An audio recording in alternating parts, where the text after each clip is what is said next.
Have you ever felt like your words just bounce off an invisible wall in a relationship, romantic, platonic, or professional? Like intimacy is always just out of reach? Today we're diving into the subtle yet profound signs of emotional unavailability. Emotional unavailability can be tricky to spot, often hiding behind charm, humor, or busyness.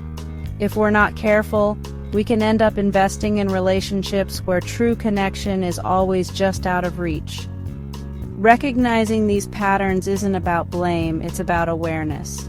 In this video, we'll explore 5 key signs of emotional unavailability. Let's get curious, let's get honest, and let's get started.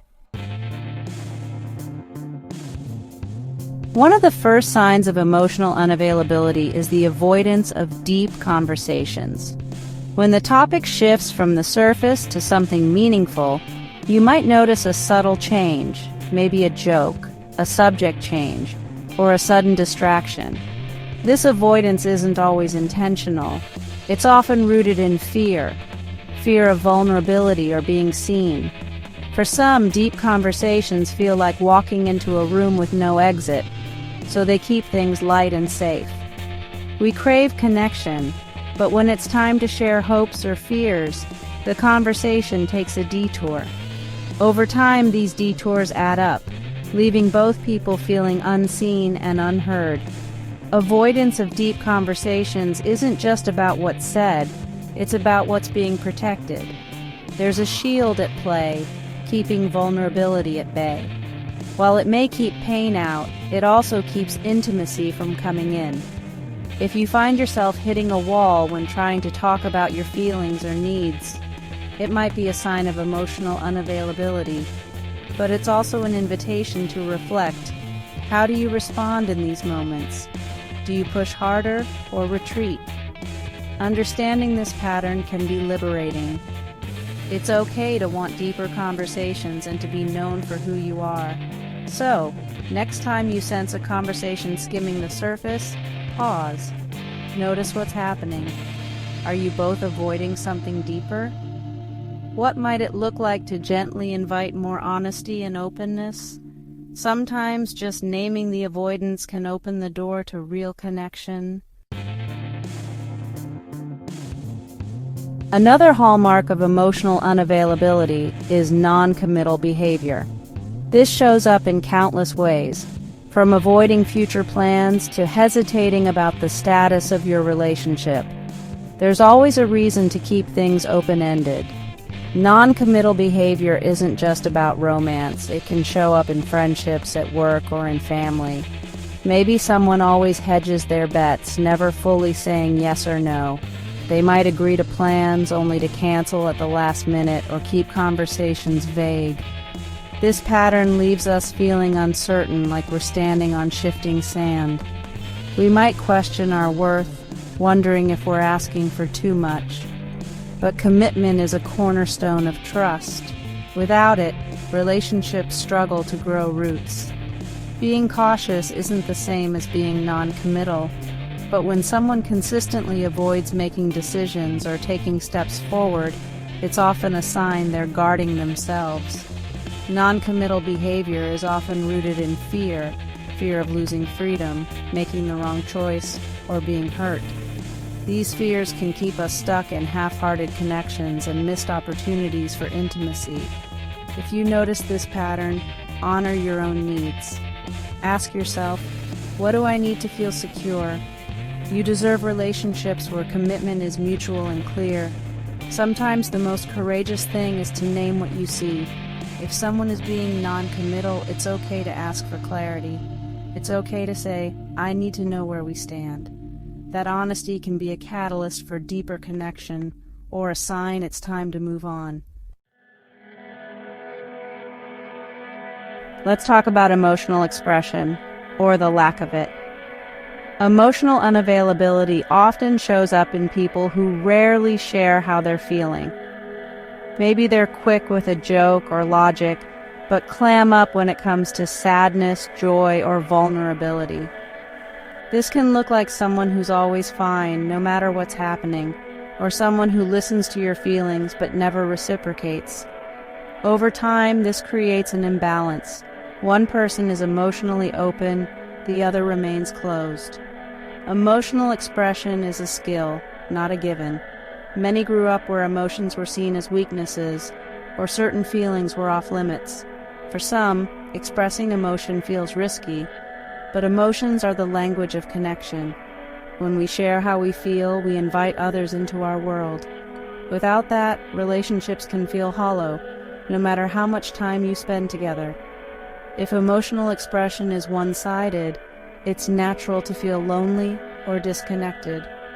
You might wonder if your needs are unreasonable, but they're not. Wanting emotional reciprocity is not asking for too much. Sometimes people need gentle encouragement. Other times they may not be ready. Either way, honor your own emotional needs. You deserve relationships where your feelings are met with empathy, not silence. If you recognize this in yourself, know it's never too late to learn. Start by naming your feelings, even just to yourself. Small acts of courage can open the door to deeper connection. Another sign of emotional unavailability is keeping relationships at a distance. This can look like someone who's always busy, rarely makes time for you, or keeps their calendar so full there's no room for real connection. Sometimes the distance is physical, canceling plans, avoiding one-on-one time. Other times it's emotional, being present in body but absent in spirit. Conversations never go beyond the surface and important moments are glossed over. This pattern often comes with mixed signals, one moment engaged, the next withdrawn. Keeping distance is often a defense mechanism, protecting from the risks of intimacy. But while distance can feel safe, it also creates loneliness for both people. If you're always the one reaching out or bridging the gap, pause and reflect. Are you carrying the weight of the relationship alone? Healthy relationships require mutual investment. If someone consistently keeps you at arm's length, it's okay to name that. It's okay to ask for more. You're worthy of relationships where you feel wanted, not just tolerated. Sometimes the bravest thing is to step back and see who steps forward. Finally, let's talk about reluctance to share personal details. Emotional unavailability often shows up as guardedness around personal history, dreams, or even simple preferences. You might notice conversations stay focused on you or on neutral topics, rarely venturing into the other person's inner world. This reluctance isn't always about secrecy. Sometimes it's about controlling vulnerability. Sharing personal details means risking being misunderstood or hurt, and for some, that risk feels too great. Over time, this guardedness creates a sense of mystery, not the good kind, but the kind that leaves you feeling like you're with a stranger. No matter how much time you spend together, parts of the other person's life remain off limits. It's natural to want to know the people we care about, to build a sense of us. When that's not reciprocated, it can feel like you're building a bridge that only goes one way. If someone is consistently reluctant to share, respect their boundaries, but honor your own need for connection. Relationships thrive on mutual openness. Sometimes people need time to feel safe enough to share. Other times they may never be willing to go there. It's okay to ask for what you need. It's okay to say, I want to know the real you. Vulnerability is a two-way street. When we share ourselves, we invite others to do the same, and those who accept that invitation are the ones worth investing in. As we wrap up, remember, recognizing emotional unavailability isn't about judgment, it's about clarity. When we see these patterns, we gain the power to choose relationships that nourish us and honor our need for connection.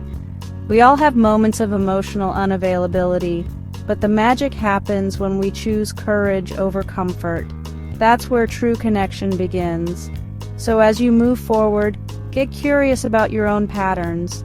Where do you hold back? Where do you long for more? What would it look like to take one small step toward deeper connection today? Remember, you are worthy of relationships that see you, know you, and love you, exactly as you are.